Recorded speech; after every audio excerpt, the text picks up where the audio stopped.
alhamdulillah. Assalamu alaikum wa rahmatullahi ta'ala wa barakatuhu.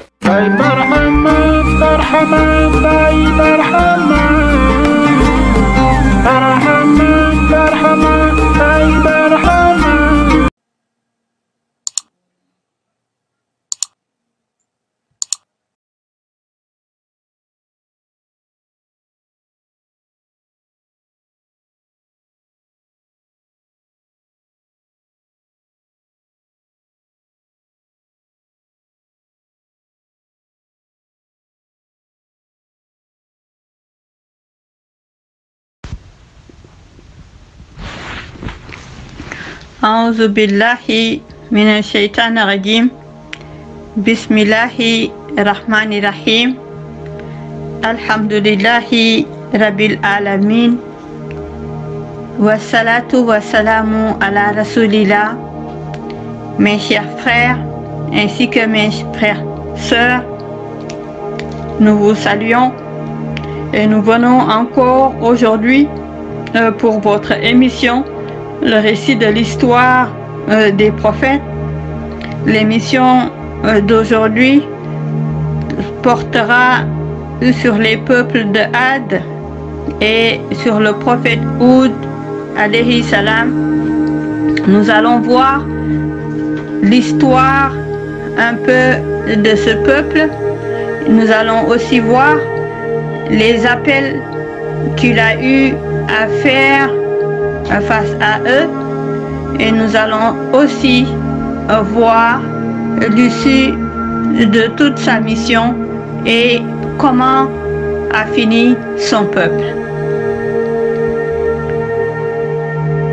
Donc, quand Allah, louange à lui, sauva le prophète Nuh alayhi salam et ses compagnons du déluge, ces derniers se dirigèrent vers Cham. Leur nombre augmenta considérablement avec le temps, à tel point qu'ils finirent par occuper toute la péninsule arabique.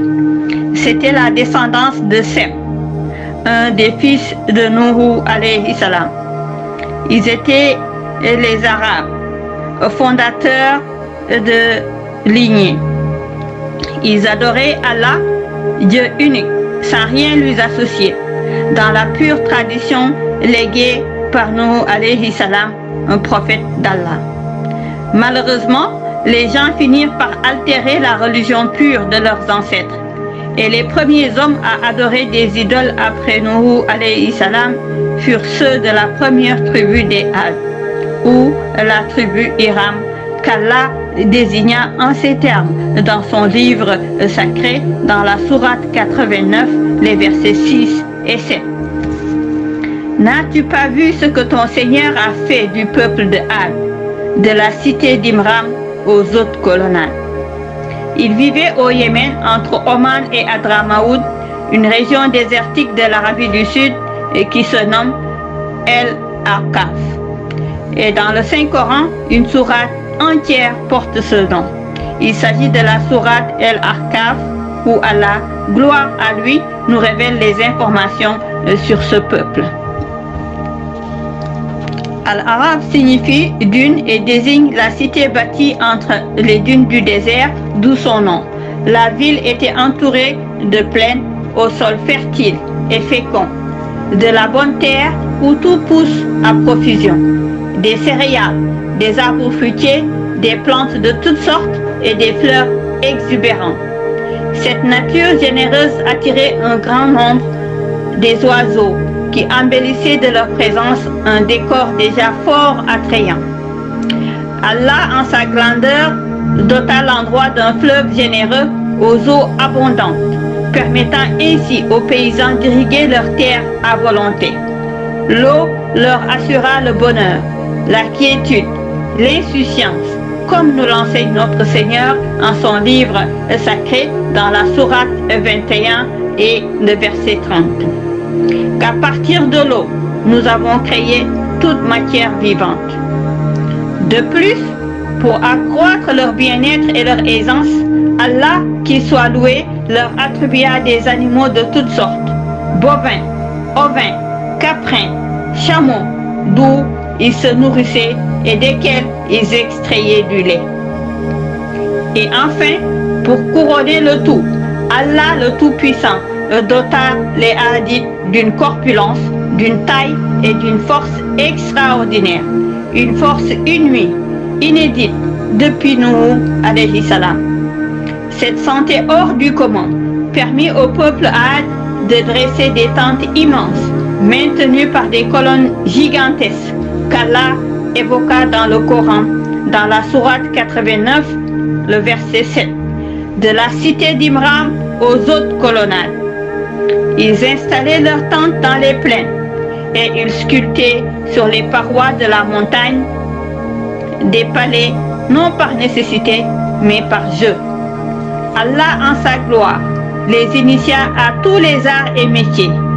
Ils excellaient dans le travail du fer, de la pierre, du bois, à partir desquels ils fabriquaient toutes sortes d'objets, tant utilitaires que décoratifs, attestant ainsi de leur degré de civilisation.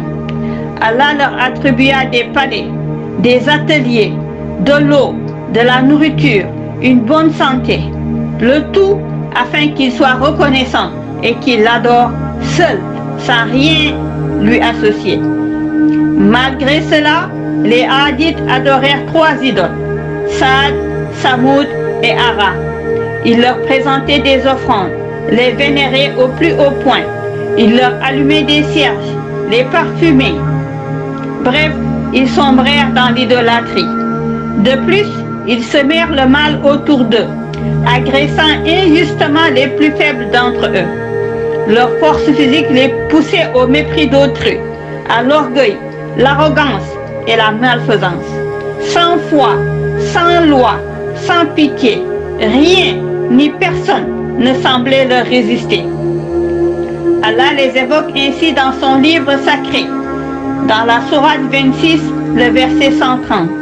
Lorsque vous sévissez, vous agissez comme de méchants tyrans. Ils se comportaient en véritables tyrans.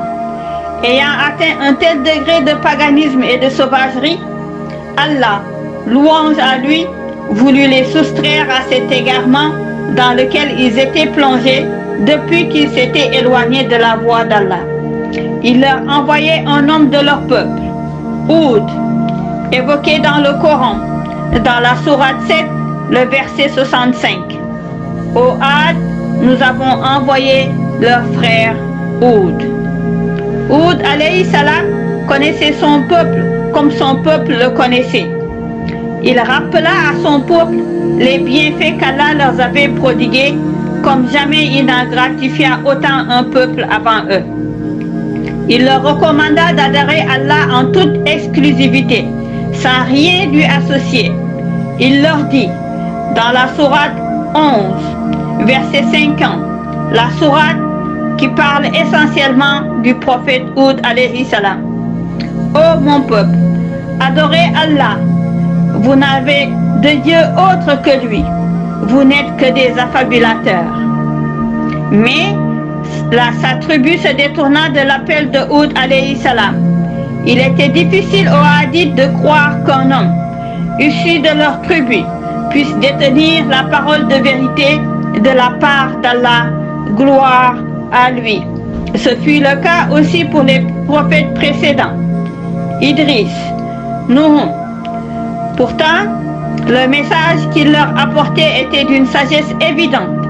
Que leur demandait-il, sinon de n'adorer que le Dieu qui les a créés, qui les a gratifiés de tous ses bienfaits, par opposition à leurs idoles qui ne parlent ni n'entendent et ne leur sont d'aucune utilité, d'aucun secours. Il leur dit, comment osez-vous vénérer ces statues dans vos demeures alors que seul Allah, l'unique, est digne d'être adoré? Au fond d'eux-mêmes, les Hadiths savaient que les propos de Hud alayhi salam étaient véridiques, mais ils s'en détournèrent par orgueil et vanité, lui disant, je cite la sourate 11, le verset 53, Ô Hud, tu ne nous as apporté aucune preuve convaincante. Nous n'allons pas abandonner nos divinités sur la base de tes paroles et nous ne pouvons ajouter foi à tes dires. Pire que cela, ils poussèrent l'outrage jusqu'à traiter Oud de possédé, de démon. Toujours dans la sourate 11, maintenant le verset 54. Nous pensons simplement que l'une de nos divinités t'a jeté un mauvais sort. Les voyant plongés dans l'égarement, Oud alayhi salam voulut les mettre en garde contre la punition divine. De même qu'il voulut leur montrer que leurs idoles ne pouvaient ni leur nuire, ni les protéger. Enfin, il leur fit comprendre qu'ils ne craignaient pas leurs idoles, car il est insensé de craindre des statues qui ne parlent ni ne bougent.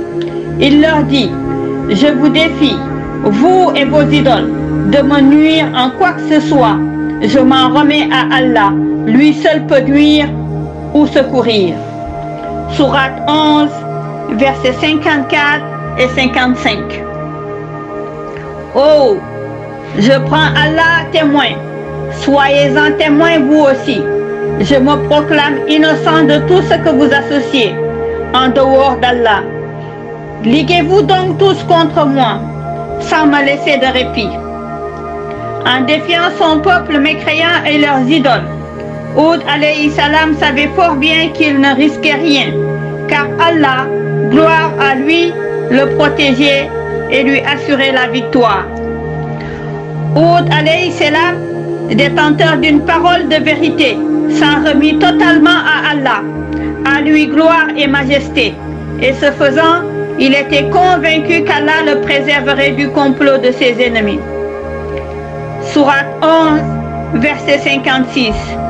Je me confie à Allah, mon maître, votre maître. Et dans la sourate 65, Allah suffira à celui qui a confiance en lui. Puis Oud alayhi salam voulut leur rappeler les bienfaits qu'Allah leur a accordés, sans compter, après les avoir désignés comme héritiers des survivants du déluge infligé aux infidèles du temps de Nuh alayhi salam. Il leur rappela qu'Allah les avait pourvus d'une taille et d'une force comme il n'en a accordé à nul d'autre avant eux. Dans la sourate suivante, nous allons le voir. Songez aussi qu'Allah vous a fait des héritiers du peuple de Nuh alayhi salam, qui vous a doté de surcroît d'une stature plus grande. Reconnaissez donc les bienfaits d'Allah pour être bien heureux. C'est dans la sourate 7, le verset 69. Autrement dit, il leur demande d'être reconnaissants envers leur Seigneur s'ils veulent réussir en ce monde et dans l'au-delà. De même qu'il leur rappela un autre bienfait d'Allah. Cette fois-ci, c'est dans la sourate 26, le verset 128.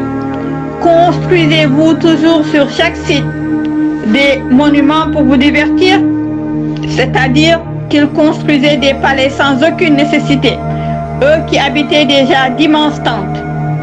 Pourquoi consacrez-vous tant d'efforts, de temps et d'argent à construire des palais qui ne vous sont d'aucune utilité? Au lieu de cela, pourquoi n'adorez-vous pas votre Seigneur si généreux envers vous? Et cela est d'ailleurs d'actualité. Puis, il leur rappela un autre don d'Allah à leur égard. Toujours la sourate 26, le verset 129. Vous plaisez-vous toujours dans des créations grandioses, dans l'illusion de vous immortaliser? Pensez-vous, leur dit-il, que ces monuments vont vous assurer l'éternité, que vous ne mourrez point? Enfin, il leur rappela une dernière fois la générosité d'Allah. 17 février lañ ko oote woon ci Medina tey ñu ooteaat ko fii ci Dakar pour tim beesalaat oote bi ootim mboolem taalibe yi ak fu ñu mën a nekk oo leen ci fond bi nga xam ne ñi ngi ko sos pour liggéey continuer liggéey Medina duur luñ sos sax ndax fekk nañ Cheikh Ibrahim sosoon na ko ci 1972 kon loolu moo waraloon daje bi nga xam ne Cheikh Mouhamadul Amin moo ko jiite moom mi nga xam ne moom mooy teewal xadra bi fii ci Dakar uti fi xalifa bi daje bi yëpp pour nit ñi ñëw ci fond boobu nga xam ne moom lañ oote pour Medina ñi ngi oo mboolem taalibe yi ñi ñëw ci loolu. Medina am na ay projet yu bëri tudduñ ñun benn projet fi mu ne nii ndax projet Medina yi projet bu nekk mu ngi ci liggéey ci loxo buñ àggee ci war cee wax ki mu nekk ci sa loxo yow yaay wax waaye fond bi dafa taxaw pour assister mbooleem projet yi nga xam ne mu ngi Medina kuy taalibe Baay xam nga li nekk Medina xam nga liñ fa war a defar loolu duut mooy li ñu war a toog pour di ko wax waaye li ñuy wax rek mooy oote bi ñu ngi oo taalibe yëpp muqaddam yi ñu ngi leen di oo tañ xam ne tim duut loo xam ne dañuy wax ne muqaddam bi teg na te diw tegut mboolem képp kuy taalibe Baay rek oo lañ la nga ñëw wane sa pas-pas ci lii nga xam ne ku ko def sa bopp nga ko defal ndax yàlla moo wax ne wa anfiqu mimma jaalakum mustaxlafina fihi na ngeen dundale ci li nga xam ne yàlla daf leen cee kuutal maanaam alal yàlla la mu teg ko ci seeni loxo te yonent bi sallallahu alayhi wasallam nee na yàlla wax na ne ku dundale ma dundale ci yow kon nag ñi ngi oo ñëpp li des ay détails la yoo xam ne danañ ko bàyyee ñi nga xam ne ñoo ko war a wax jàllale ko wax nit ñi naka lañ koy defee mais ñun li tax ñi dajee fii rek loolu lañ war a wax te loolu lañ wax waaye ñi ngi gërëm ñi nga xam ne teew nañ yëpp muqaddam yi nga xam ne oo nañ leen ñi teew ànd ak seeni njaboot ñi ngi oo mboolem taalibe Baay yi nga xam ne njëw nañ teew di gërëm ti mboolem njabooti Baay gi nga xam ne teew nañ ci te bu ñu waxee njabooti Baay taalibe yi kenn jiitu leen ci ndax li gën a foor ca la Baay am ku nekk njabootam tim boo futteeku nekk taalibe comme taalibe yi njabootam nga waaye loolu beneen may la boo xam ne nekk taalibe rek moo koy maye moo tax njaboot gi yëpp tànn nañ pour nekk taalibe ñi ngi sant yàlla mi nga xam ne moo ñi uriitu bi xayril xalqi xayra maraa'i nafa shakka wal aswaa wa kulla miraa'i wa hayyaja shawqi wal mahabbata wad banaa wa arraqani innama awlu khibaa'i yu'annisuni tursi wa nafsi wa laqlaqi jiharan wa qalbi unsuhu bi shifaa'i ayna muhammadu mukhtarul ilahi nabiyuhu alayhi atat ayatuhu bi sanaa'i walam aqfu ghayra al-mustafa lastu taliyan siwa dhikri kuful malama mala'i. Envers eux, en leur disant, je cite, la sourate 26 toujours, les versets 132 à 135. Redoutez Allah qui vous a pourvu de ce que vous connaissez. Il vous a pourvu de troupeaux et d'enfants, de jardins avec des sources vives. Je crains fort pour vous le châtiment d'un jour terrifiant. Hud alayhi salam a longtemps appelé en vain son peuple à manifester sa reconnaissance envers Allah qui a répandu sur lui ses dons généreux. À la fin, il finit par craindre pour les Hadithes un châtiment divin, car ils persistaient dans l'impiété, la violence, l'égarement. Les notables et les riches de la tribu s'adressaient à Hud alayhi salam avec arrogance. La sourate 7, le verset 66. Tu nous sembles insensé. Ainsi donc, Hud alayhi salam, prophète doué d'un esprit équilibré, d'une intelligence vive et d'un savoir étendu, passait aux yeux de son peuple pour un sot. Il répondit avec la sourate 7, les versets 67 et 68. Je ne suis point insensé, reprit Hud. Je suis seulement l'envoyé du Maître souverain du monde. Je vous délivre les messages de mon Maître, et pour vous, je suis le conseiller le plus sûr, craignant pour eux un châtiment du Seigneur. Hud alayhi salam tenant ses propos aux notables et aux puissants de sa tribu, ne cherchait nul salaire, ni récompense de leur part. Il ne les conseillait que par obéissance à Allah, auquel il se soumettait totalement. La sourate 11, le verset 51. Ô mon peuple, je ne vous réclame aucun salaire pour ma mission. Seul celui qui m'a créé m'en rétribuera. N'allez pas vous devenir raisonnable. Autrement dit, n'êtes-vous pas doué de raison pour réfléchir? Je ne vous recommande que la bienfaisance, la justice, la vérité, alors que vous choisissez la malfaisance, l'injustice, le mensonge.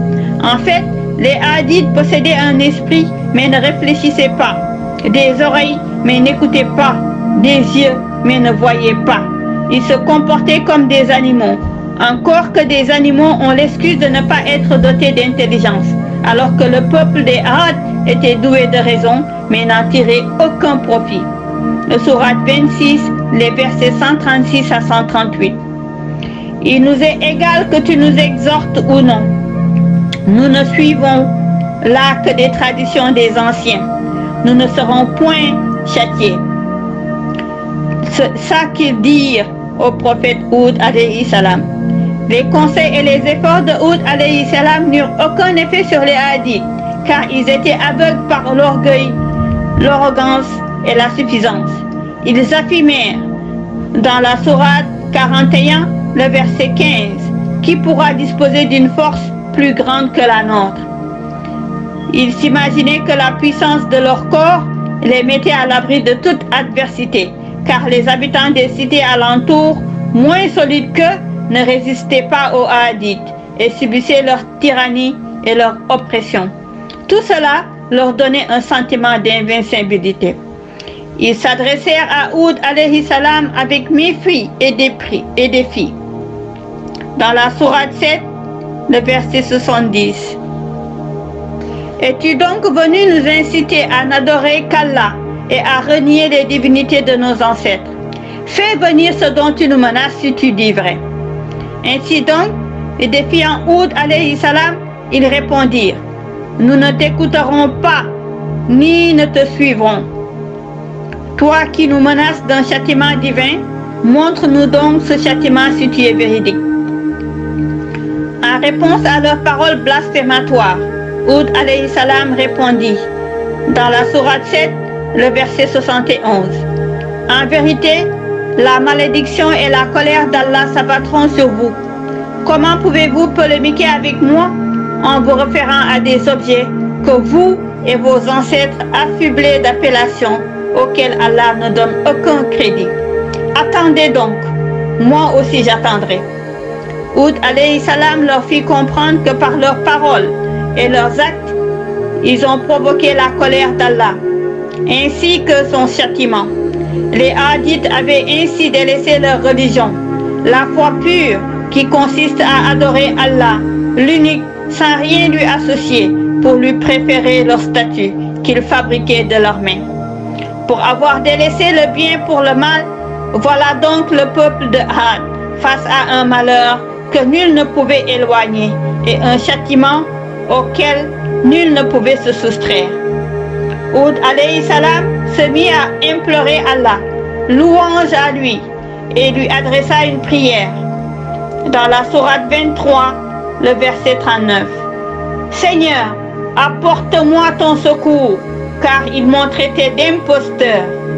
Allah dit, dans la sourate 23 toujours, le verset 40, ils vont le regretter sous peu. Allah, louange à lui, les priva de pluie. Les terres qui étaient fertiles et verdoyantes devinrent arides, désertiques, et nulle végétation n'y poussait plus. Toute trace de verdure avait disparu. Les oiseaux eux-mêmes quittèrent la région des hadiths les premiers. Cela pour prix de leur ingratitude envers leur Seigneur, le Généreux. Allahu Akbar. Au lieu d'être reconnaissants envers Allah, Tout-Puissant, pour ses bienfaits, les hadiths préférèrent se complaire dans une révolte impie, ou pire encore, dans l'idolâtrie. Les voilà maintenant dans la misère et la désolation, affamés, dans un désert aride, levant les yeux au ciel, espérant une goutte de pluie. Apercevant enfin un nuage au loin, ils se mirent à espérer en s'écriant, dans la sourate 46, le verset 24, « Voilà des nuées qui nous apportent de la pluie. » Disant cela, ils oublièrent le défi qu'ils avaient lancé à Hud alayhi salam. Ce dernier leur dit, dans la sourate 46 toujours, et le verset 24, « Bien au contraire, c'est ce dont vous avez voulu hâter l'arrivée. Un ouragan charriant un douloureux châtiment. » Lorsque les nuages arrivèrent à leur niveau, ils virent des ténèbres les couvrir, des éclairs jaillir de toutes parts. Le tonnerre se mit à éclater avec fracas, semant la tourmente et l'effroi dans les poitrines. Ils comprirent que ces nuages n'apportaient pas la pluie, mais bien le châtiment qu'ils appelaient de leurs yeux, de leurs vœux par le passé. Toujours dans la sourate 46, les versets 24 et 25. Un ouragan charria un douloureux châtiment. Il détruisit tout sur l'ordre de son maître. Tout fut détruit, dévasté, palais, tentes, biens, animaux, tout disparut d'un trait. Allah, qu'il soit loué, leur a envoyé en effet, dans la sourate 54, verset 19, un vent épouvantable, en un jour sinistre, interminable. Après la terrible tempête, il ne restait plus que leur demeure qu'ils n'habitaient plus. Et au passage, on ne voyait plus que ruines de leur demeure. C'est ainsi que nous sanctionnons les peuples criminels. Sourate 46, verset 25. Cela dura longtemps. Pour extrait, la sourate 69, le verset 7. Qui s'est abattu violemment sur eux 7 nuits et 8 jours durant. Ce furent des jours terribles. Les hadiths cherchèrent en vain des refuges contre ce châtiment d'Allah. Eux qui étaient aveugles par l'orgueil, leur corpulence, leur santé, leur force, les voilà à présent allongés sans vie, jonchant le sol comme des troncs de palmiers secs. Sourate 69, verset 7, toujours. Tels des troncs de palmiers évidés. Le vent les soulevait en l'air, puis les projetait au sol. Sous l'effet du choc, les têtes se détachaient des corps, offrant un spectacle hallucinant. Toujours dans la sourate 69, le verset 8, vois-tu une quelconque trace d'eux? Allah, gloire à lui, ne laissa aucun survivant de ce peuple tyran. Quant à Hud alayhi salam et ses compagnons fidèles et croyants, Allah, en sa grandeur, les protégea par un effet de sa grâce. Bien qu'ils étaient dans les mêmes lieux que les hadiths, ils furent préservés et ils sortirent sains et saufs de la terrible épreuve. Sourate 7, verset 72. Par l'effet de notre grâce, nous avons sauvé Hud et ses compagnons. Allah, à lui, gloire et majesté, a évoqué le peuple Had anéanti dans le livre sacré, toujours dans la sourate 11, les versets 59 et 60. Tel fut le sort des Had qui rejetèrent les signes du Seigneur, désobéirent à ses messagers, suivirent la voie de tout tyran endurci. Poursuivis par une malédiction dans ce monde et dans l'au-delà, les Hadiths renièrent leur Seigneur. Arrière les Hadiths, peuple de Hud. Ils furent châtiés en ce monde et ils subirent dans l'au-delà un supplice douloureux pour prix de leurs œuvres. Ils associèrent en effet Allah à d'autres divinités, désobéirent au prophète du Seigneur des mondes, Hud alayhi salam. Voilà ce que devint ce peuple pervers. Donc, ce que nous pouvons tirer comme conclusion, à l'instar du peuple de Nuh alayhi salam, dont il descendait, le peuple des Had a poursuivi le même chemin. Il croyait à des divinités, il associait Allah à d'autres choses. ce qui est de l'associatisme, ce qui est du shirk. Et pire, ils défièrent le prophète Hud alayhi salam, comme le peuple de Nuh alayhi salam avait défié le prophète Nuh. Et ainsi, le même schéma s'est reproduit. Le même schéma s'est reproduit tant au niveau du prophète, au niveau de l'envoyé d'Allah, tant au niveau des peuples impliqués.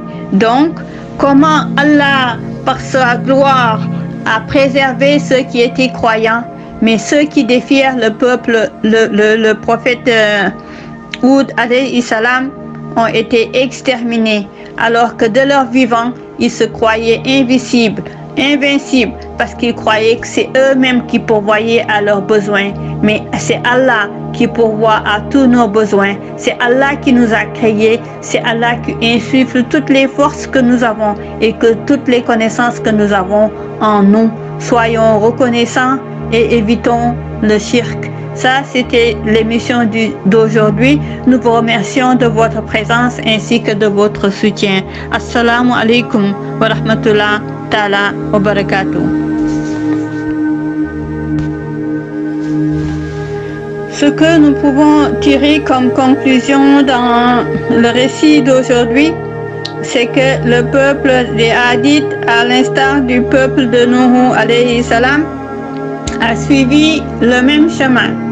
Il croyait en des divinités, il faisait de l'associatisme, du shirk, parce qu'il pensait que par ailleurs, tous les bienfaits, toutes les forces, toutes les caractéristiques qu'ils avaient, c'était de eux-mêmes. Alors c'est Allah qui pourvoit, c'est Allah qui nous donne les connaissances que nous avons, c'est Allah qui nous donne les constitutions que nous avons, c'est Allah qui nous donne tous nos bienfaits. Soyons reconnaissants et suivons la voie qu'il nous a tracée. C'était la leçon que nous pouvons tirer du récit d'aujourd'hui. Ce peuple du prophète Hud alayhi salam se croyait invincible.